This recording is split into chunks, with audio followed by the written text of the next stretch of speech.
Ça vous est forcément arrivé un jour, une empreinte de vis foirée, qu'elle soit hexagonale, cruciforme, torxe ou même un boulon arrondi. Et là, la pauvre vidange qui devait durer 10 minutes, bam! Le week-end est mort. Pire que ça, l'issue est incertaine et peut-être même l'impasse. Je suis Simon de la chaîne YouTube Le Champ du Cliquet et pour Autodoc aujourd'hui, je vous propose d'aborder les différentes solutions qui s'offrent à nous pour nous sortir de ce guêpier et de venir à bout de cette vis foirée. Je vous propose dans cette vidéo, dans un premier temps, d'aborder le sujet du comment éviter tout ça, la prévention. Dans tout problème, avant de le résoudre, on peut se poser la question légitime de comment l'éviter. Ce sera la première partie. Je commencerai donc par les bonnes pratiques à envisager avant de se retrouver dans la mouise. On va rester poli, c'est pour Autodoc, c'est du sérieux. Puis une fois que le mal est fait, malheureusement, dans une seconde partie, on verra comment, à l'aide de différentes techniques, on vient à bout d'une vis qui est foirée, dont l'empreinte est abîmée. On tentera plusieurs techniques. Et pour servir de cobaye, je vous présente le moteur. Je le pose, c'est lourd. Oh, saloperie. C'est un moteur de CB125 de 1978 qui ne souhaite pas qu'on le démonte. Enfin, ses vis ne veulent pas. Mais grâce à ce tuto incroyable, on va en venir à bout. Comment éviter tout cela ? D'abord de la prévention, envisageons les bons gestes. Ça c'est intelligent, dis-moi Simon, mais qu'on se le dise, si vous regardez cette vidéo, c'est que vous avez déjà commis l'erreur d'abîmer, d'endommager l'empreinte de votre vis. La seule chose pourtant dont il fallait prendre soin pour arriver à votre but, démonter une pièce, démonter un moteur. Très mauvais calcul. Voici donc mes 5 règles d'or qu'il faut appliquer à chaque fois. Ce que je fais tout le temps. Non, c'est pas vrai. Avant tout, premièrement, nettoyer la vis, nettoyer l'empreinte précisément. Qu'elle soit en bout cruciforme, plat, hexagonal, torxe, bref, bien sortir tout ce qu'il y a dans l'empreinte avant même de vouloir enfiler un outil pour dévisser la vis. On augmentera ainsi physiquement la surface de contact de l'outil vis-à-vis de la vis, ce qui permettra de limiter la pression surfacique de l'outil à l'application du couple de desserrage. Ouais. Mais c'est important, vous allez comprendre pourquoi. Lorsqu'il s'agira d'une empreinte extérieure, comme une vis 6 pans par exemple, il s'agira de bien dégager toute la profondeur de la vis. Toujours pour la même raison, augmenter la surface de contact de l'outil vis-à-vis de la vis. Deuxième petit conseil avant de procéder au dévissage, eh bien, si vous avez le temps et si vous pensez que la vis est un petit peu grippée, un petit peu de WD-40, ça fait jamais de mal. Vous laissez agir, ce sera toujours ça de gagner. Troisième petit conseil, prendre le bon embout. Alors non, je vous prends pas pour des imbéciles. Alors quand c'est hexagonal, 6 pans, c'est pas bien compliqué, c'est un numéro, une taille, vous allez vous y retrouver. Mais lorsqu'on parle de cruciforme, on rigole moins là. Faut choisir la bonne empreinte, le bon tournevis. Et là ça se complique, PH, Philips, PZ, Posidrift. Qu'est-ce qu'on choisit? Je vous parle pas des torx avec le petit ergot au centre. Bien choisir l'empreinte qu'il faut avec le petit tableau qui est ici. Le tout, c'est de pas se tromper. Généralement, le problème se situe au niveau des cruciformes là. La conception de l'empreinte est faite pour ne pas appliquer un couple important. Mais bon, il y en a certains qui aiment bien visser comme des bourrins. PH, PZ, ne pas se tromper.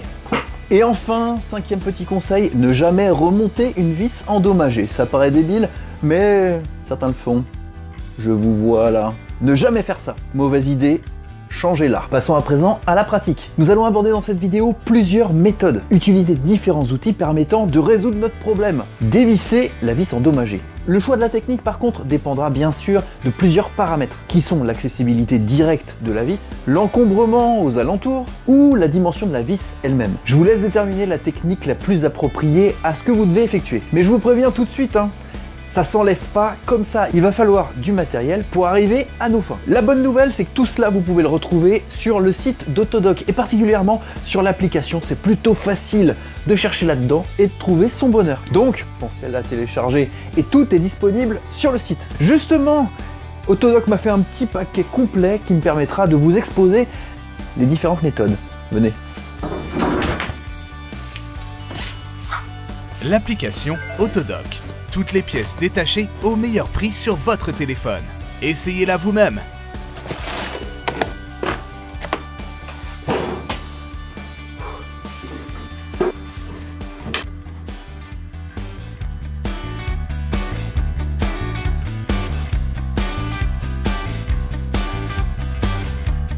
On retrouve vraiment tout ce qu'on n'aime pas sur ce carter. Des vis cruciformes qui sont soit rouillées, soit détériorées, soit dont l'empreinte est complètement prise de cambouis ou de salissures qui nous permettent pas d'enfiler correctement le tournevis dans l'empreinte. Et justement, c'est tous les critères qui nous permettent de foirer convenablement la vis.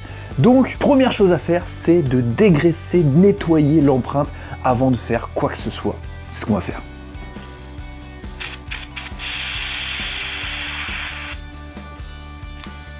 Nettoyons dans un premier temps convenablement l'empreinte qui nous permettra d'augmenter nos chances de réussite. Votre meilleur ami dans l'histoire, hein, le nettoyant frein, qui vous permettra aussi de dégraisser l'empreinte.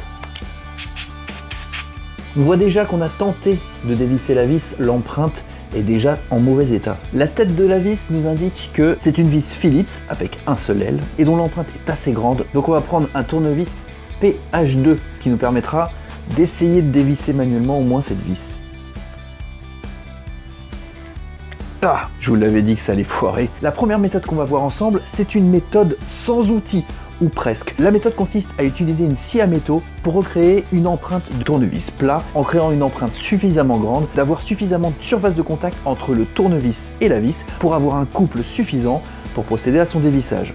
On tente? La première méthode de bourrin.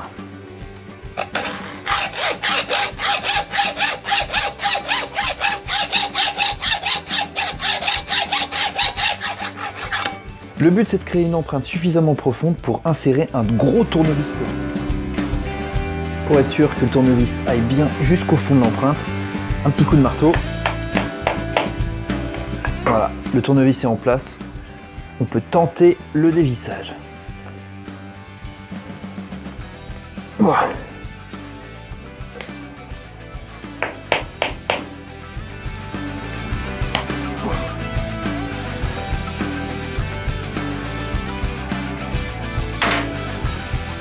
Et de une.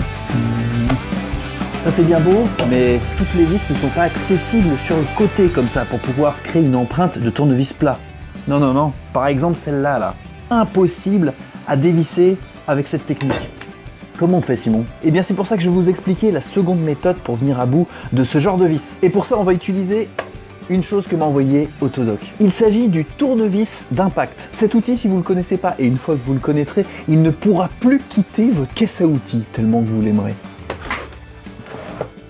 Le tournevis d'impact se compose d'un élément principal, le tournevis en question, qui a des particularités qu'on verra par la suite, et une série d'embouts qui s'adapte parfaitement à l'embout du tournevis en lui-même. Son principe, c'est que, en fonction de la position choisie, à gauche ou à droite, un impact sur ce tournevis va créer un mouvement de rotation de la tête qui va agir pour dévisser la vis défectueuse. La pression verticale au niveau de l'embout ne sera pas créée uniquement par votre main et votre propre poids, mais par l'impact créé par le marteau sur le tournevis d'impact.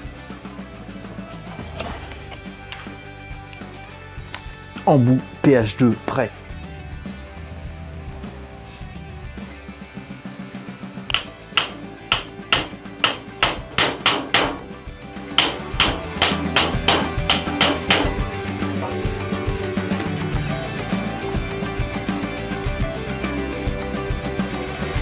Et de deux. Vous l'avez vu, ça fonctionne très bien. Les deux méthodes permettent de dévisser des vis pourtant endommagées. Mais il existe, si jamais vous n'y arrivez pas, une troisième méthode, celle de l'extracteur de vis ou de goujon. Le principe va être d'utiliser un embout créant une surface de contact plus importante entre la vis et l'outil pour permettre un couple suffisant pour procéder au dévissage. Cette surface supplémentaire sera créée par le percement de la vis. Là, c'est sûr, vous ne la récupérerez pas, pour créer un cône de contact avec un outil muni de filet, de spirale, enroulé à l'inverse du filet de la vis à dévisser. Cet outil d'extraction est un petit peu plus compliqué à utiliser. On va tenter de dévisser une des vis du carter de cette manière. Pour ça, Autodoc m'a envoyé ce petit coffret. Il y a plusieurs types sur leur site. Celui-ci n'est pas très cher. On va tester ensemble tout ça.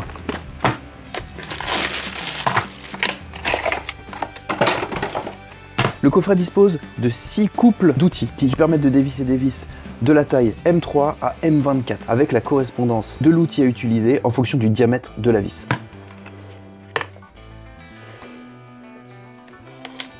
Un foret, un outil. Ici on est en présence de vis de taille M6. Donc on va utiliser le numéro 2. Ça doit être celui-là. On va d'abord percer avec le foret correspondant et insérer l'outil pour dévisser la vis dans le sens anti-horaire. Quitte à utiliser une méthode destructive pour une vis, utilisons une vis vraiment abîmée, comme celle-ci par exemple, qui est rouillée. Et je sais même pas dans quel état elle est.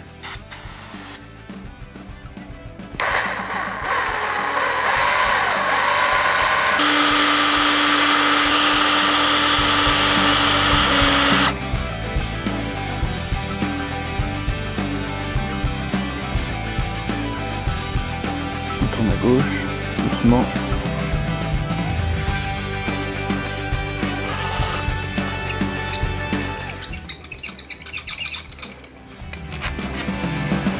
Et 2, 3. Et voilà, mission accomplie.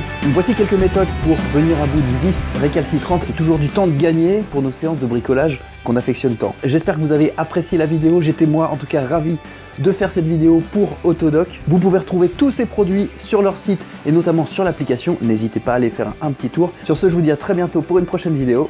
Ciao!